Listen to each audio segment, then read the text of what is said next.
Is everybody ready for the next lightning talk? Woo! Next up, we have a lightning talk by Adrian Piegsa from Tanti. He's actually e-commerce royalty. He's a recently published author of Shopify for Dummies. Quick caveat, you would have to learn German to read it, but it's all good. So please welcome Adrian on the stage. He's going to be talking about attracting industry-leading brands through community building. Well, thank you, Hannah. I thought initially when Rachel asked to do the talk, I just thought, okay, I bring my book in order to show off and I just read out of it. But then I realized, okay, it's in German, so probably most of you guys wouldn't understand. So I actually prepared slides and I guide you through it. My talk today is called Attracting Industry-Leading Brands Through Community Building. Let me check, how does it work? So this is basically the topic once again. And so you might ask, okay, cool, but what does that actually mean? So let me go through it right now, what I actually will talk about. So basically what I mean by the title you just read. So basically what we do, we organize events. Through organizing events and running events, we form a community. Through having this community, then receive attention from different brands. And so we ideally, through all those different steps beforehand, we attract those brands to work with us. So this is basically what I'll talk about the next 15 minutes. So if you already think right now, okay, that's super boring, I'm super sorry. But in 20 minutes from now, there's another talk happening. So hang in there, just sit there, drink your coffee. Everybody else, if there's anybody interested, cool, because I'll continue the talk right now. So, all right, but you might ask then, why is this cool? Why is this relevant for you guys? So. Let me give you some examples. So basically for us as an agency, it helped us to land major brands. So giving you some examples where here you see one of the leading art gallery persons from Germany actually started to work with us by listening to our podcast. We had actually a tax consultant I didn't know, but he referred one of his clients to us because he was following those events we ran. A famous TV chef actually who has a show in Germany and is quite renowned. And then also another example, First League Soccer Club actually started to work with us. So these are just some examples on how it helped us, this community, those events actually to land quite known brands, quite up-level brands. So this is the one thing, so actually the lead generation. But there's also a lot of other things that it actually had an impact on it. I didn't realize until I saw it actually happening. So one thing is also that a lot of those brands started to publicly on LinkedIn thank us for the work. So a lot of other people saw that actually our clients are super happy and so happy that they actually publicly talk about our work and what we do. So it's all in German, but it's positive. So also it helped us to collect a lot of more reviews because people are used to talk and engage with us in public. So they were also fine with actually then after having a talk, put this reviews publicly out there, also in German, but it's also positive. At least the 5 stars show it this time. And then also what is also really cool is that they actually start talking also publicly and joined our events, and there in those events they were starting to talk about the projects we do, so people actually understand what we're doing with them. So be it in a webinar where then the brand talks about their store and how we help them, or also in a meetup, or also in podcast, it's all different formats where we have our brands also join and talk about the stuff we did, which is quite nice and creates basically social proof. And then also, which is really interesting, is sometimes when we mentioned that we work with a new brand, then suddenly some other people, this a guy, the digital manager from a German brewery, he basically publicly congratulated other brands working with us. So this is also crazy because it's this community thing, people really feel connected to us. And the weirdest thing that actually happened a couple of weeks ago, I was talking to a brand because I'm still in sales and doing the sales stuff. So this guy, the brand said how important it is to start the next 3 weeks. And so I said, okay, that's cool, I understand that, but we cannot, only in a couple of months we can start working with you. So probably it's better to recommend you to another brand, to another partner. And so I introduced to the other partner, and that guy was so furious afterwards that we actually didn't want to work with him. So he actually wrote me this email saying no, wait a second, we'll wait. We want to work with you guys. It has a reason we want to work with you. So super random. So we start working with them. Suddenly the timeline is not an issue anymore, and we start working with him in 3 months from now. So these are all really nice things next to actually landing the leads that it helps us running this community. So let's have a look into what we actually do and how we did that. But maybe I forgot to introduce myself, so maybe I could tell a little bit about myself and what I do. So hi, I'm Adrian. This is like me. I didn't know after all the drinking how it will look like, so I just wanted to put a photo in there. So you guys see me at least like how I'm like on my A level. So I'm not sure like how much this is like really connected now, but this is me. So 7 years ago, I basically had no clue about e-commerce, not about Shopify. I thought also 7 years ago I would never run an agency, and here I am now running an agency. And actually now we are one of the leading Shopify Plus agency partners in Germany. Well, Germany, Austria, and Switzerland actually, so the German-speaking area. We work with some of the coolest brands. Probably most of them you don't know because they're German, but at least I'm a bit biased, but like I think they're cool. And then also, I'm to be on the stage here today. I was also on some other stages before and can talk about what I learned throughout the last 7 years, which is cool. And Hannah spoiled it already a little bit, so I'm also quite happy to like actually having published a German book about Shopify just a couple weeks. Thank you. So yeah, it's just some examples. Cool. Like now I talked about myself. You guys know me, but let's get back to the topic. So I hope you still remember that slide. What I mentioned, I'll talk about 15 minutes. So this is basically what we do, organizing events, creating the community, through that attracting brands. And so let's actually look into what that means, how we did that at least, and what we do. So this is basically what we do.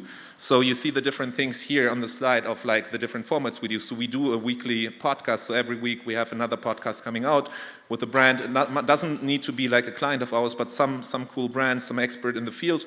So we talk with them and they share some really hands-on advice on how they do what they do with their Shopify store. So this is around like 600 to 800 listens per week. Might sound kind of few or not so much, but actually it's quite, for Germany, Shopify is not that big of a thing yet. And 600, 800 brands actually listening every week. This is quite nice. Then we have a monthly webinar. I showed like a photo before. So this is like around 200 people signing up and around 50% actually showing up. So also for Germany, it's like quite a nice benchmark, 50% plus showing up on the monthly webinars. We have also merchant inspiration nights, we call it. So basically meetups where we bring different brands together. And then we also initiated basically awards because everybody likes to win awards and everybody wants to talk about it. So that's why that was also an easy thing to set up basically, because every year we reward cool brands. So and then also one thing I'm really proud of, so Rachel does the conference here, so we thought, okay, we can do the same, but with brands. So actually in Berlin, every year now we do like for around 300 brands from Germany, Austria, and Switzerland. We're doing this conference. We have like 12 different partners, and it's basically one day bringing people together and talk about it in one place. So you see a couple of photos of how that looked like. And I'm super happy also to have some partners who are here today who also sponsored, our formats throughout the year with the podcast and so on, but also the conference. So big hand of applause basically to Gorgeous, and then also Rebuy, I think. So everybody else, all the partners who have a stand here, I'm trying to convince you later why it makes so much sense to also partner up with us, but this is like later. So maybe a couple of learnings what we did and how that actually helps sales, because there's some learnings I took along the way and how that actually helps throughout the sales process. So basically, if you look into the sales funnel, you can create those different, or think about those different stages. I think the formatting is a little bit off, but nevertheless, like, so in the beginning of a sales funnel, you have like the awareness creation. Then once you have the awareness, you can generate the lead, you can close it, and then basically afterwards, the after sales, the retention part. And each on those steps, what we do basically helps to enforce and strengthen what we do there. So basically all those like formats, the podcast, the webinars, the meetup, the conference, help in the first place to make brands see us. So this is like one thing, like we create awareness, people know us, they've seen somehow Tante, they've somehow seen like some clients of us, so this is really good. And then also what's really interesting, brands actually send their junior e-com managers to participate, to listen to the podcast. It's kind of an education channel for them. So what we see now, like 2-3 years into the game, some of those junior e-com managers actually stepped up the ladder, the career path, and they are now like the decision makers. So they are quite familiar with us. They know us, they know our brands, they have trust, and so this really helps in this awareness creation part. So At the same time, it helps us, all those events, inviting certain brands to come together. It's like a first initial contact point. It helps us to build up also our network. By now, I think in Germany, like a lot of people actually know Tanti, and the name is quite known by now. We get in touch at the events. We have also, it helps us working closely with the partners. We are top of mind at the partners' minds. And then also the team members from the brands actually recommends us internally. So if a brand thinks about, okay, relaunching their online shop, actually doing something, optimizing and so on, a lot of times by now, like those junior e-com managers mention like, hey, what about Tanti? I find they really do good work because they've heard it in the podcast, they've seen it in the webinars and so on. So this is like also helping along there. And then in the closing part, we had already beforehand, before it comes to like the discussions, before like closing actually the client, we had a lot of multiple touch points already beforehand. So this is also helpful because it somehow they think they know us, we know them, they know us. So this already like increasing the trust. We've shown a lot of cases. We've shown that we have expertise. So this is also really good. And then we've proven that expertise. And then in the end, basically what we created with that is we have some sort of flywheel. So like permanent touch points. People, even if they're not in the decision-making stage yet, in a year from now they might be, and so then they remember us. So this is really good. It helps us also to retain basically our current clients, because the clients, we invite them to talk with us on stage, so they identify also with the work we do, and publicly talking together with the client also helps to strengthen that. And as I mentioned in the beginning, also sometimes people we don't know refer us because they listen to us, they know us, and so all this is really, really nice. But also, there's some learnings, of course, we did along the way, because I can talk about how amazing everything is and why you should do it, why you should start right away today. So I thought also like let's hang in and actually like do some learnings. And these are basically my 8 learnings I did. Some of them are basically buzzwords, but they're true, at least in my case.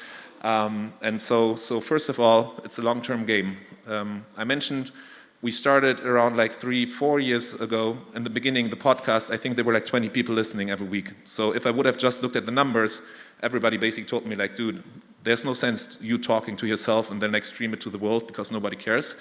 But I kept on doing it, and so like you slowly saw after a year, and maybe not only 20 people per week tuned in, but actually like 50, 100, and now we are like 600 to 800 people. So it's a long-term game. It needs you need consistency, and then also the other thing is it's not a lead generation channel. It's more of a branding thing. It's like a nice to have. But if you expect basically to do the podcast and right after like 3 brands come to you and sign up, it will not happen. It's also the same with like the meetups. Probably like we had so many meetups where nobody afterwards was really showing up, but then suddenly, I don't know, like a year later, certain people came. So it's like more of a branding thing and not a lead generation.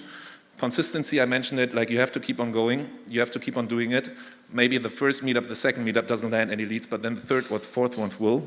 And then also all that with the events and all that what we do, what I learned is also it's like a relationship game. So it's all about you being present, engaging with different people, you personally showing up, and that's also something that's super important, which makes it hard because I wish I would not have to go to every event and I could like give it to somebody else. But what I learned also is like it's about me being there, interacting with the different people. So it's a relationship game. And then what I mentioned also, it's like don't expect anything in return. Give, like add value, connect people, and then at some point it will happen. So karma basically comes back to you at some point, but don't expect and don't be nervous about that something will happen.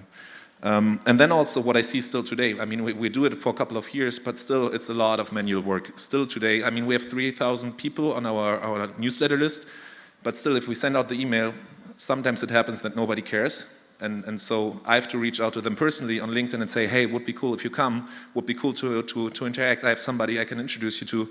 And then suddenly it works, but it's like a lot of manual work still today. So this is something that is also relevant to keep in mind. And then what I also realized is like, don't start too broad. If you start now and want to do something, it's always better, I think, to start small and like focused. Pick a niche, pick a geographic, pick a certain topic, and then from that expand. Because it's always important to like own that niche, and that like within that niche, like people refer you, recommend you, say, okay, cool, these guys are doing like some events. But this helps way more than like trying to start broad and like nobody knows you, nobody cares. And never forget, all this only works if you have a good service offering, if you have a good product. If you have a shitty product, this is probably the worst thing you could do, because it basically brings people on stage that talk about you, like how shitty your product is. So this, like, in the end, first make the product good, and then afterwards make people talk about it. And this is basically my thoughts of today. And with that, I'm happy to hand over to the next speaker, or I don't know if it's Hannah, if you come back. All right, okay.